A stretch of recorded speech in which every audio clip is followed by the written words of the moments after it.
Yo, it's homegrown, but at home alone. I'm reading off a slab, cause my raps are wrote in stone. The beat slaps like domestic violence at a mobile home, so I make up an excuse and say I'm accident prone.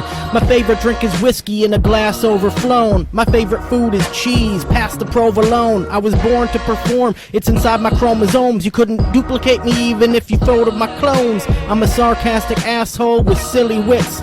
Keep a tight circle, chillin' with my affiliates. I can hip-hop's good, I do it for the thrill of it. Jacking all my beats, catch me rapping over Skrillex hits. I relate to the city living hillbilly kids, sharing similarities, forgetting what the difference is. No prominence, but I'm doing my due diligence. Got so much music, the song I made is my millionth. My back catalog is bigger than gorilla shits, and you could pass out if you get a whiff of it. You screwed the pooch if you doubt how I'm killing it. I'm sipping hooch with the group of militants. Resilience, brilliance, instill it in all civilians. I get a running start and I'm leaping your tallest buildings. Digital dystopia, dangers in a hide a man. Trying to escape, end up jumping in the frying pan. I paint and animate images with the violet crayon. I rap to grant the last wishes of a dying man. That man is me, cause we're all dying slow as far as I can see. So love each other, cheer up and keep it funny. Get excited for the new year, say goodbye to 2020. Goodbye.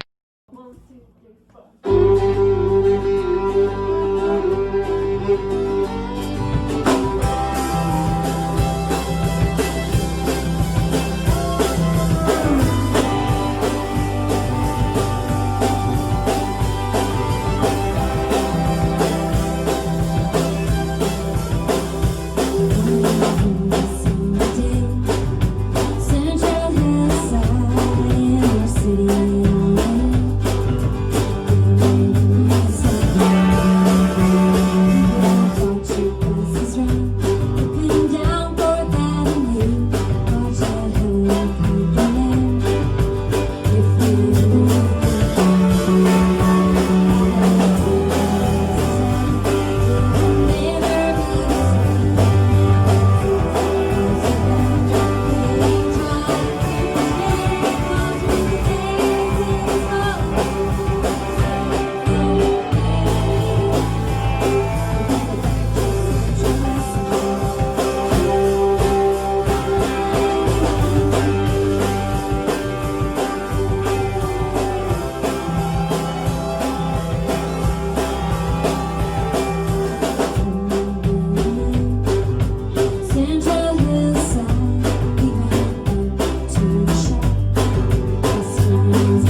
is Wild Wild, Wild Wild Women.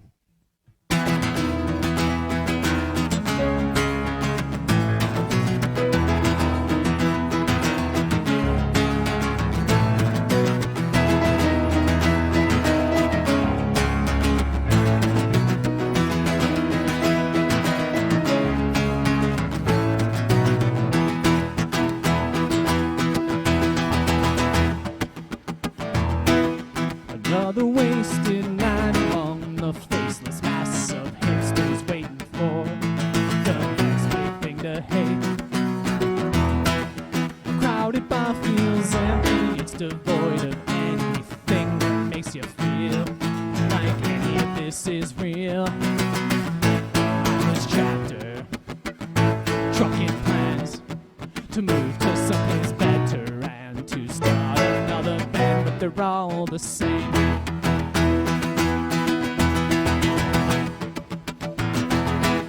A whiskey and a cigarette, a pair of skinny jeans, the uniform of a wasted youth and missed opportunities.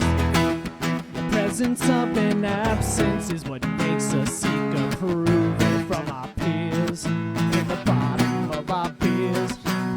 No direction, just a simple plan to make a dance full of connection and to just feel what you can, 'cause it's all about wild, wild, wild, wild women and the dudes who start a fire. Wild, wild, wild, wild. And it's a dive-bar kind of night. Wild, wild, wild, wild. And you know we'll be alright. Wild, wild, wild, wild. If we can just get through tonight.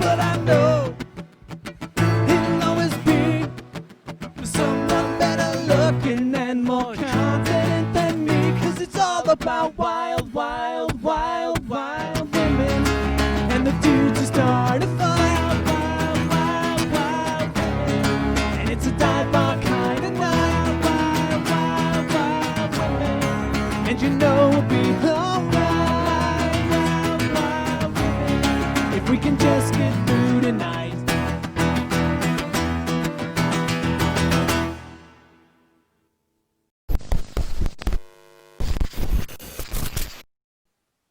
All right, we are here with Erin, Sola from the Duluth Dolls, and we're going to talk about the Duluth Dolls and your involvement with Homegrown. Do you first just want to tell people exactly what the Duluth Dolls are and what you do? Sure. We are a local burlesque and cabaret dance troupe, so we put on shows at different venues around town, and we do mostly burlesque dancing, but we all have very different dance backgrounds, so we bring a lot of different types of dance to our shows. We also like to do community outreach, so we teach a lot of workshops on body positivity and just basic 101 burlesque, and we do some charity work. Right now we're doing a silent auction for the holidays for the Lincoln Park Children and Families Collaborative. So we just try to get involved and help wherever we can, and we're mostly a dance troupe, though, and we're mostly burlesque. Nice. And how long have you been in existence? We have been in existence for 8 years now. I think we started in January or February of 2012, and then I joined in September of 2012. Okay. So tell us a little bit about kind of getting it off the ground, because I mean, I don't know that Duluth has really had anything else quite like that. So, yeah. I mean, how is it getting it going and just kind of getting it rolling in this town? It was interesting. I will say that. I wasn't there for, as I said, the first 6 or 7 months. So the women that started it were a group of belly dancers, and Steph Kemp is who originally had the idea, and she wanted to do burlesque, and she knew about burlesque, and she just knew that if it was going to happen, it was going to happen with her starting it. And so she kind of gathered the women that were interested in it, and then eventually more of us came into the mix, and we all kind of knew each other from the dance community anyways, from different styles of dance. And so I joined because my sister's a belly dancer and she was involved, and I was like, well, I don't have a dance outlet, let me try it, why not? And so we kind of just rolled on that way this whole time, just word of mouth a lot and knowing people in town and stuff. Nice. Was it hard to find stages to perform on at first, or was it relatively easy? Yeah, it is hard because we require like backstage area and places to change. It's a lot more involved than a band because we have to like be careful. We're moving around on stage and we have to have enough room, and we like to take up a lot of space. So it was interesting at first, but I think we started really small, if I can remember, and what was the old city building across from Duluth? We started there. It wasn't the Rathskeller in the basement, but they had like a room upstairs that they called the chamber room, and we did a show in there, and we brought our own stage, but we also did the Rathskeller too. So we kind of just had to work with what we got and be adaptable. Nice. And then how did you first get involved with Homegrown? Did you just fill out a band registration and see if it worked, or? Yeah, we did. We did, and we were super nervous about it. And I remember that I think it was us and maybe one more dance troupe that had applied that same year, and that was the first year. And we definitely got a couple people that were like, we're not sure because you're not musicians, and we gave you a slot, we would be taken away from other musicians, and we were like, come on, man, we just need a shot, we just want to try it. And it ended up working out, and it was really fun, and it has been a great relationship ever since. That's awesome. How many Homegrowns have you done now? I want to say this 6 or 7. I feel like this coming Homegrown would have been 7.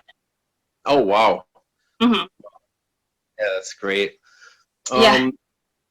How have you guys been dealing with 2020, finding ways to stay active or slightly active with what you do? Yeah, it has been interesting. Definitely no live shows, obviously. We did our first virtual show for Halloween, and I think we had maybe 30 people attend, but it was really, really fun. So we had pre-recorded videos, and then the MC and a couple of us got together and aired the videos and talked in between. It was really fun to be able to live stream it and to see people's comments that were watching it, because most of the time we don't hear about how the show is and how it looks and what people think of it. So being able to watch the show and also hear the feedback was pretty interesting. Other than that, we're doing the auction that I mentioned. We're just trying to stay relevant, because it's hard when you're a live performer, you probably know, to stay active when there's not, can't draw people in. Yeah, it can be rough.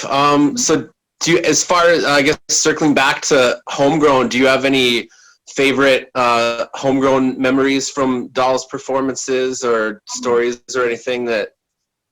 Yeah, my favorite Homegrown performance was when we were at Grandma's Sports Garden, because we had such a big stage and there was so much room for an audience. And I remember being very nervous and was like, are people going to even come to this show? I don't know. Do they like us?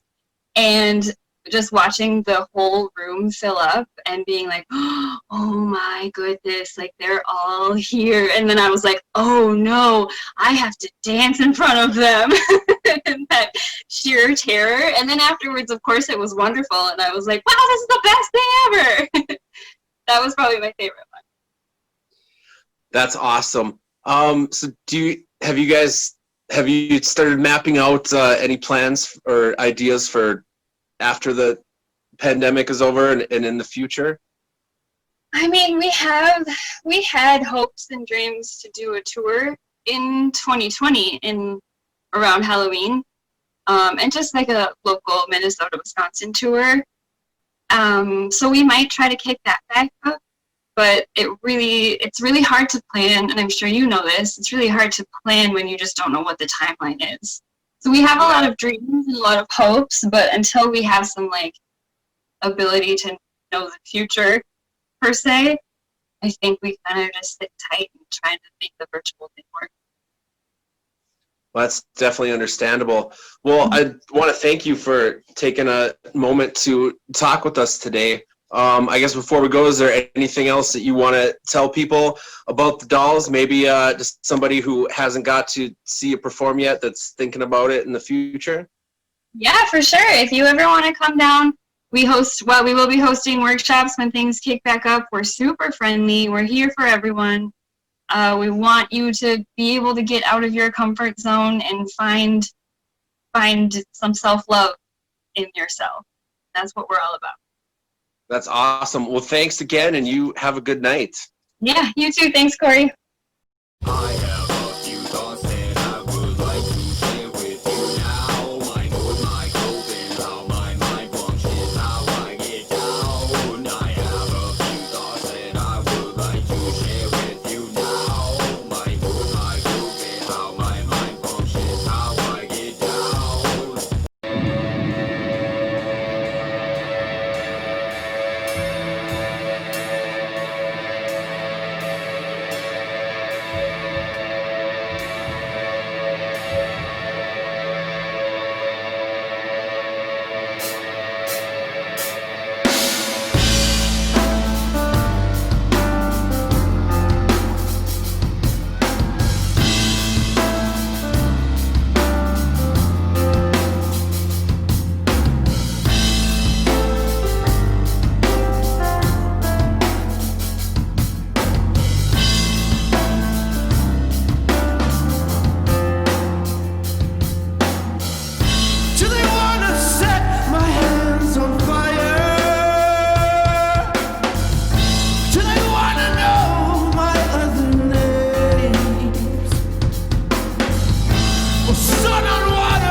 one goes out to Johnny Cash and my father.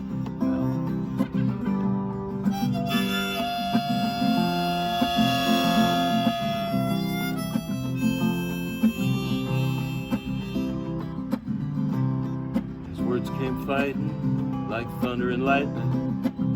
Now his songs are acted out in mime. The singer, he ran out of time, and the clock keeps ticking like a bomb on the wall. I wish it would stop, but it'll outlive us all aboard the Harvest Moon. That's the name of the train we'll all one day ride. The Harvest Moon. Choo-choo. The worker rattles off his rights as the seeker says he's got sight. All make charades of being happy in their own world while the world goes anywhere but right. And an answer came dressed in the color of blue, giving voice to those who felt misused and marooned. All aboard the Harvest Moon. All aboard the Harvest Moon. The train carrying loved ones always leaves too soon. Too soon, too soon.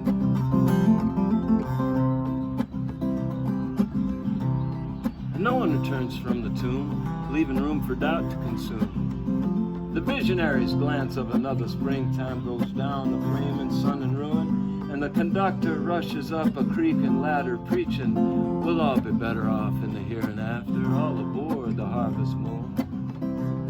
All aboard Harvest Moon. The train carrying loved ones always leaves too soon.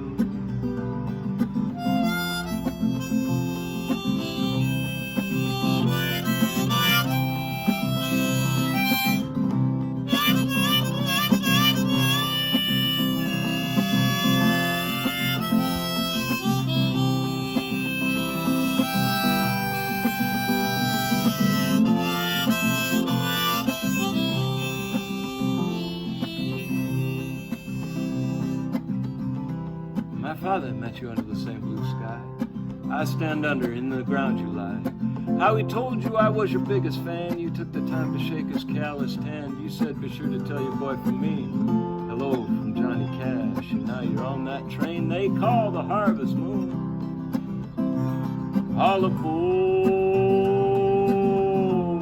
the Harvest Moon. The train carrying loved ones always leaves too soon.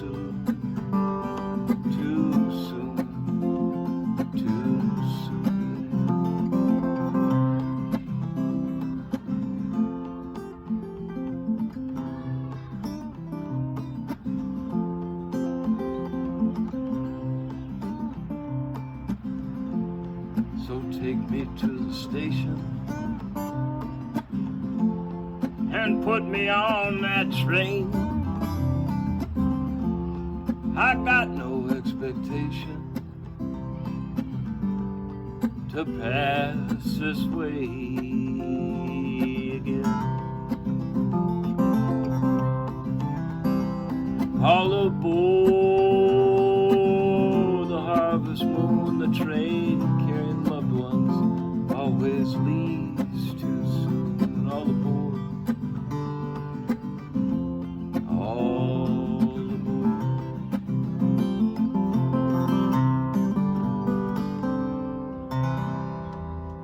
I love that.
Well, thank you for joining me and have walking through some questions about volunteerism with Homegrown. So I'm going to start and ask if you want to introduce yourself and let us know your name and then how long you've been in Duluth.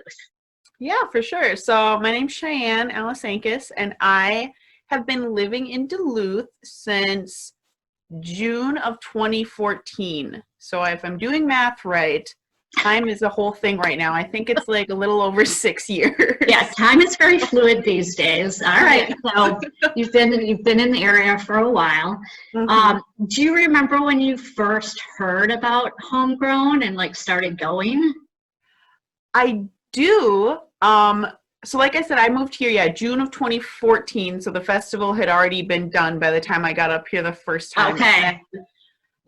And, when it came around in 2015, one of my really good buds, Ian Vincent, had one of the Homegrown field guides, and he was over at my house, and he was like, Homegrown's coming up, and I was like, what is that? I don't know what that means. And he was like, oh, you gotta go, Cheyenne, like, you gotta check it out. It's a week-long music festival, you know, there's bands playing every night. And I was like, oh, okay, cool, that sounds awesome. And then, I picked up a field guide of my own, and I just kind of browsed through it. And obviously, I hadn't heard of a lot of the people because, like, I was new to town. I was like, right, with this looks really cool and exciting. Right. So, and he was actually the one who was like, you know, you can volunteer. If you volunteer, you get in. Okay. And I was like, okay, I can. All right, let's see what that is. That's cool. So you got in right away when you kind of moved to Duluth and had friends that kind of knew about the festival and. Definitely. Yeah, for sure. And that's, I guess, that's when I volunteered that first year, because I was like, really? Oh, that's cool. Well, my first, I suppose. Yeah. So 2015. Okay. And I just, you know, like I said, I picked up a field guide, and I was like, okay, so this is like what the festival is. And then Ian had told me I should volunteer, and I was like, okay, I don't know how to do that. And I don't remember exactly like how. I think I just emailed the the field guide, and was like, I'm interested in volunteering. And I volunteered, and then I won a free wristband through a different contest that year too. So that was kind of fun to like be able to give a friend a wristband, because I got mine for volunteering, and I was like, that's cool. And I won this thing too, I guess. Do you want this? And I didn't know that like the wristbands were like gold at that point in my life. I just was like, right, Duluth, like, here's this music festival. All my friends are like, oh my God, I'll like pay you for that wristband. I was like, well, I want it. You don't know. You can have it. Like, oh my gosh, volunteering, I guess. So. Oh my God, that's hilarious. That's awesome. Yeah. Baptism by fire. Okay, so you started right away, and have you been volunteering every year since, or has? Yeah. Mm-hmm. It's a tradition for me. So the first year I volunteered, I got assigned a Thirsty Pagan when it was the old Thirsty Pagan. Yep. Yeah, I was like, I'd been there before with my friends, you know, I was like, all right, cool. And I was just like, all right, here I go. Just gonna start giving wristbands to people. So yeah, that's kind of what I did. I just volunteered right at the front doors, just cash, giving wristbands out, checking tickets, that type of stuff.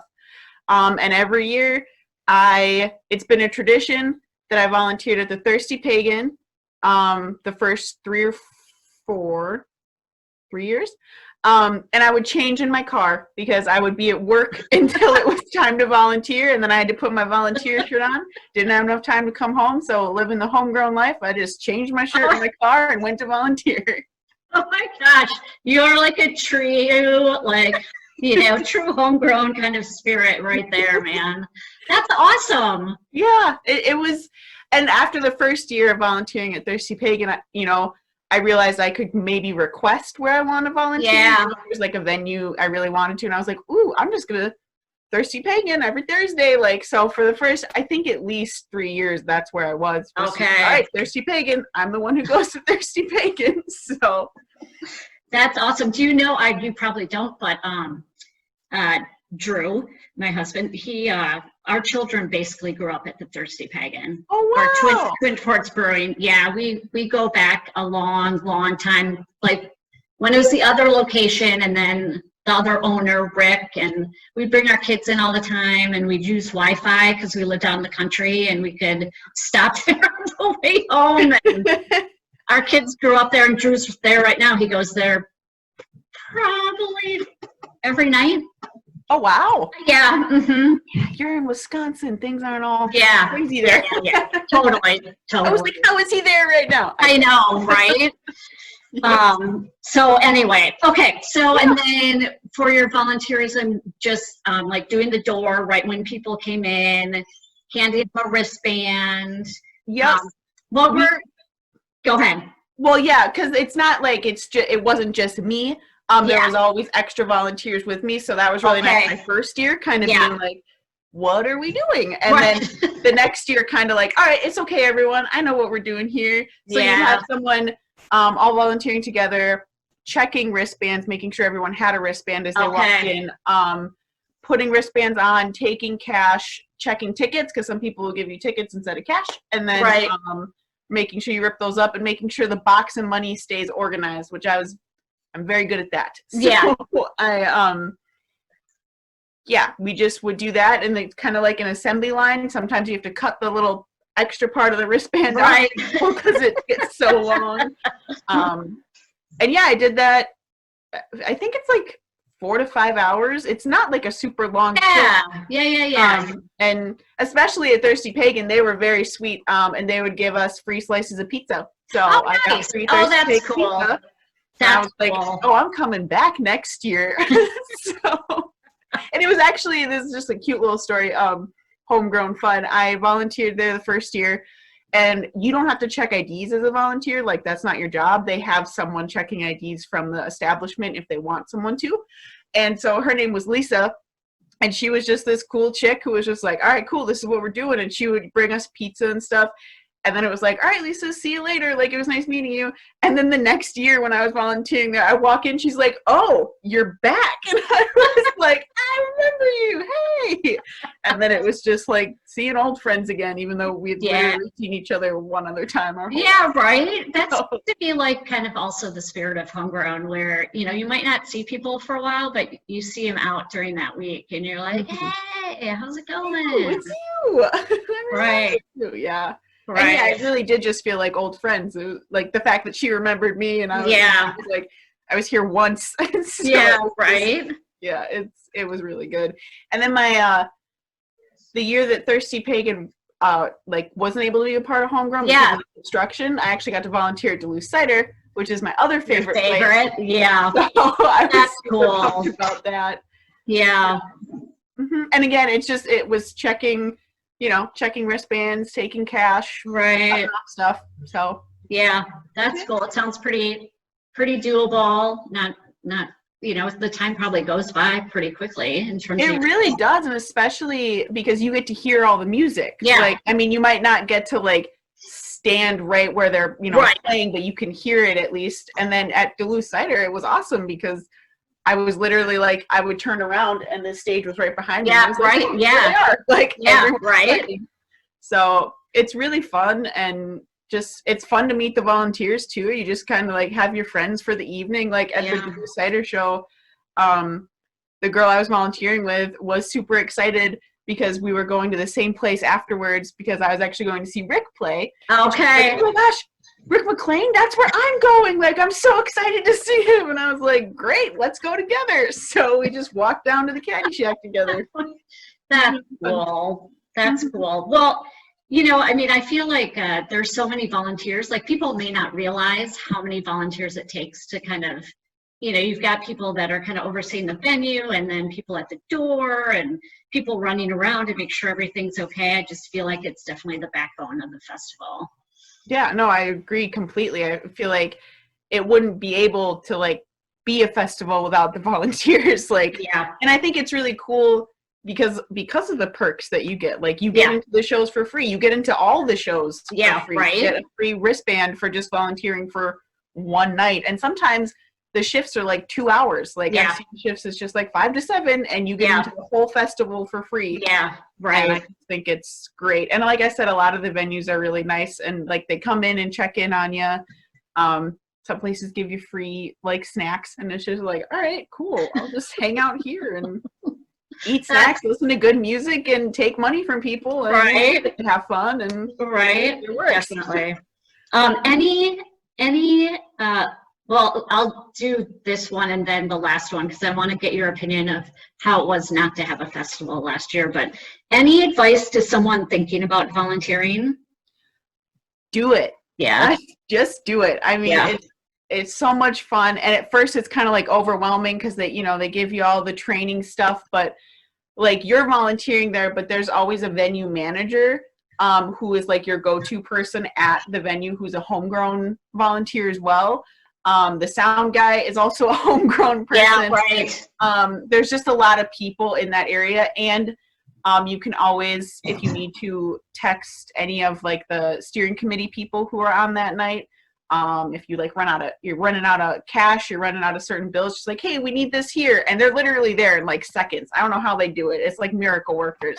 I'm just like, that was so fast. Like, hi, thank you for that. So just do it. It's a super fun way to get involved in a really unique thing. Like I said, I had like when Ian told me about it, I was like, what is homegrown? I don't know what that means. And then it was like, how did I not know what this means? How has this been going on for so long? And Right. it was a really fun way to just kind of be immersed in the Duluth music scene. I think. For sure. For sure. How did it feel like not having one last year?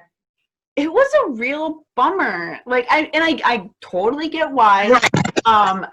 It was like I was actually really excited. So I was like, all right, like homegrown, we're doing it. Like I get to volunteer. I'll probably volunteer at Duluth Cider again. Right. And then to just kind of have it like, nope, that's not happening. It just kind of felt like something was missing. Yeah. And when we did, other stuff for it, it really was. It just felt like something was missing. Yeah, for sure. For sure. All right. Well, thank you, Cheyenne. Really appreciate it. Some advice and kind of your experience and super volunteer. I appreciate the time. Yeah, of course. All right. You. Cool. Nice job. Cool. When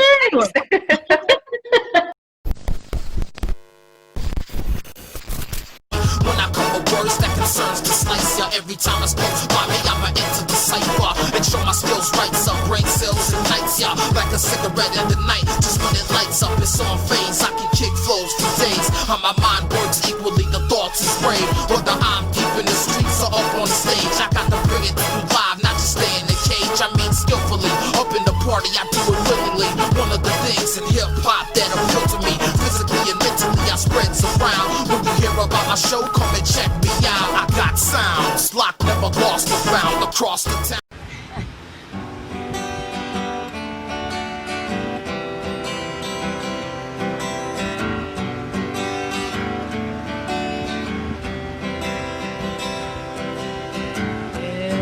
Everything's alright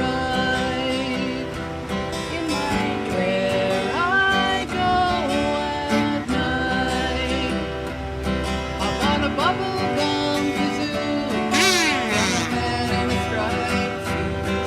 The kind of thing I do in my dreams.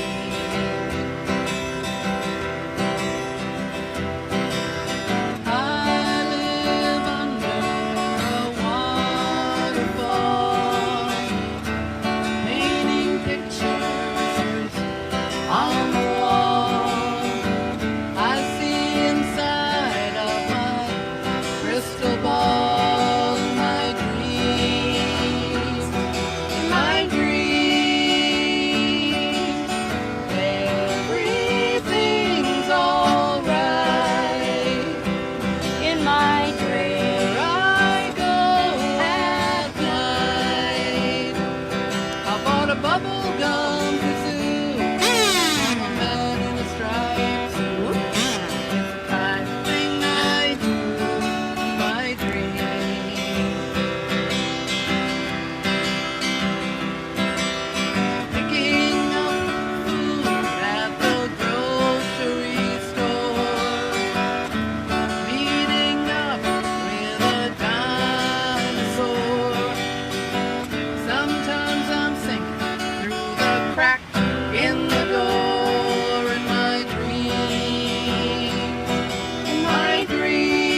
all the cool stuff I see in my dreams.